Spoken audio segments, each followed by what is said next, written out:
Kembali di 1 jam lebih dekat, kami sudah berdiri di depan layar dan berikutnya ada trivia ya Pak ya. Oke. Bapak silahkan langsung mengeluarkan komentar Bapak secara singkat dan padat terkait dengan gambar yang akan ditampilkan. Apakah Bapak siap? Siap.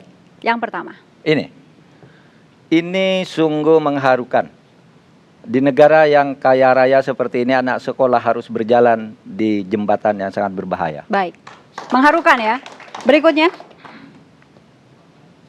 Wah, ini dia. Ini seharusnya dihukum seumur hidup, tetapi tiba-tiba dikeluarkan. Oke, yang ketiga. Nah, kalau ini hukuman untuk TPPU-nya seumur hidup, hukuman untuk korupsinya 20 tahun harus dihukum penuh. Harus dihukum penuh. Baik. Wow, ini gambarnya banyak sekali. Ibu Ani dengan kameranya. Ibu Ani dengan kameranya ya hobi Ibu Ani, tetapi saya melihatnya ini hobi baru sesudah beliau menjadi first lady. Dulu saya tidak pernah lihat begitu. Oke. Silakan duduk Pak. Oke, kita akan pertajam gambar diantaranya. Soal pendidikan, ada yang ingin pertajam. Sekarang boleh, Bang Alex dulu. Ini masalah pendidikan, masalah ekonomi atau masalah keadilan? Pak Mahfud bisa menjawabnya.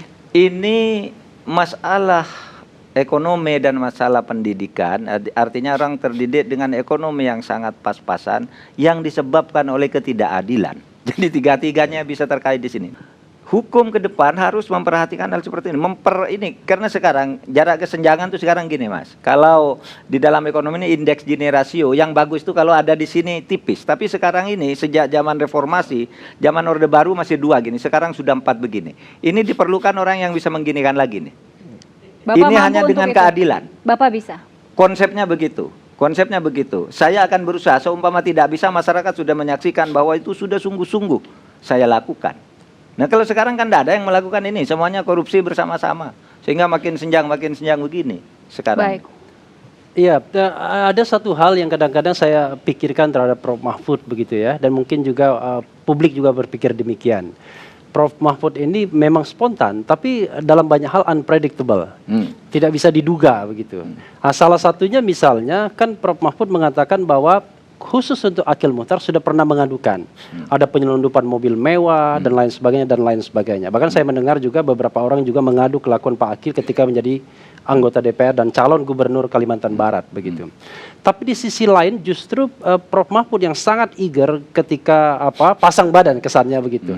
Nah saya ingat film A Few Good Men beberapa waktu yang lalu yang dibintangi oleh Demi Moore dan Top Gun itu siapa? Tom Cruise. Tom Cruise. Jadi dia punya 2 perintah, satu ketika ada pasukan yang sakit, satu dipulangkan, satu bunuh. Ini kenapa, Prof? Kok sepertinya di publik kok ada split karakter?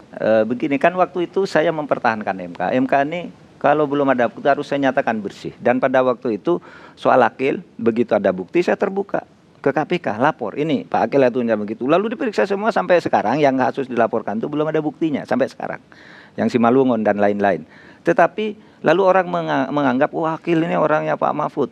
Sesudah ada kasus itu kok diangkat menjadi jubir. Padahal saya ngomongkan jubir MK itu ada 2. Satu Haryono untuk urusan substansi, 2 urusan teknis persidangan dan apa itu Akil. Tetapi wartawan selalu memburu Akil. Bukan, padahal pengumumannya nih Haryono nih. Kalau mau bicara usulan perkara, masalah materi itu Haryono, dia ahlinya. Dia pakai logika hukum itu bagus, saya bilang. Kalau soal teknis, memarahi orang yang tidak tertib, itu urusan Akil, dia bilang. Kalau ribut-ribut gitu. Itu begitu kan pengumumannya. Tapi wartawan sendiri yang dia. Terakhir orang bilang, Pak Mahfud Anda kenapa mewariskan ketua itu ke Akil? Gitu. Anda bersalah. Lah bukan saya. Saya tidak ikut milih, saya pensiun tanggal 1, dia dipilih tanggal 4, gitu. Bukan yang milih, bahkan pilihannya tidak salah 2 putaran ya Pak, Pak Refli ya. Karena saya tidak ikut-ikut, dia bukan orang saya dia. Tetapi tentunya kalau ada, misalnya ada main mata saya dengan Akil sedikit pun pada waktu itu misalnya, tentu sekarang saya tidak akan berani menggebrak kayak gini kan. Sekarang saya tabrak aja dia melakukan itu. Bukan untuk pencitraan Pak? Enggak. Saya ingin membuktikan bahwa saya tidak ada urusan apapun dengan dia di masa lalu. Gitu. Jangan curiga bahwa saya dapat apa-apa dari janda. Baik, kita lihat gambar yang ketiga. Nah ada penajaman. Kalau kita lihat foto ini, Prof, foto Corby gitu ya. Kan kita selalu melihat ironi. ada 3 kejahatan di luar KUHP ya yang dianggap luar biasa. Korupsi, narkoba dan teroris. Ya. Kalau teroris eager sekali hakim untuk memutus sampai hukuman mati. Narkoba juga begitu. Tapi korupsi ini penuh welas asih begitu, ya.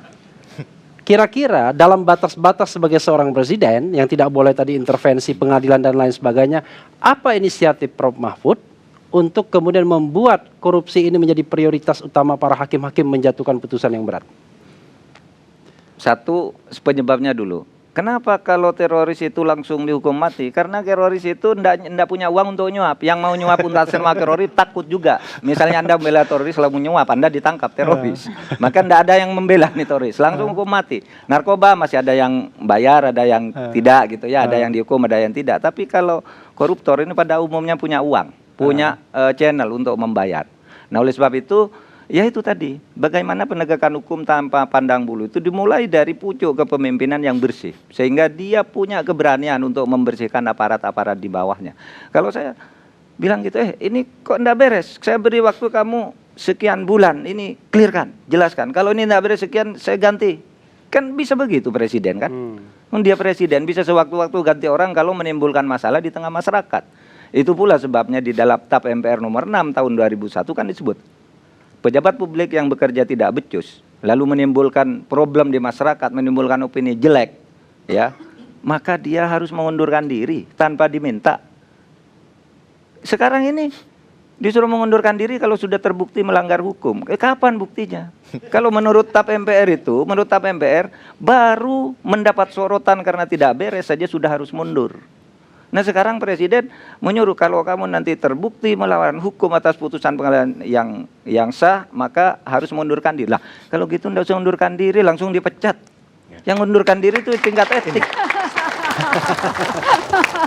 Dari jawaban-jawaban yang sudah kita dengarkan dari segmen sebelumnya dan sekarang, ini sudah mencerminkan seorang calon presiden yang kita butuhkan atau belum? Itu dari dulu Prof Mahfud itu udah pantas jadi presiden. Pertanyaannya Pak Mahfud pantas atau tidak? Saya pikir udah sejak lama orang mengatakan Pak Mahfud pantas menjadi salah satu yang dipertimbangkan. Oke, silakan bersalaman kalau begitu. Kami masih akan kembali saat lagi.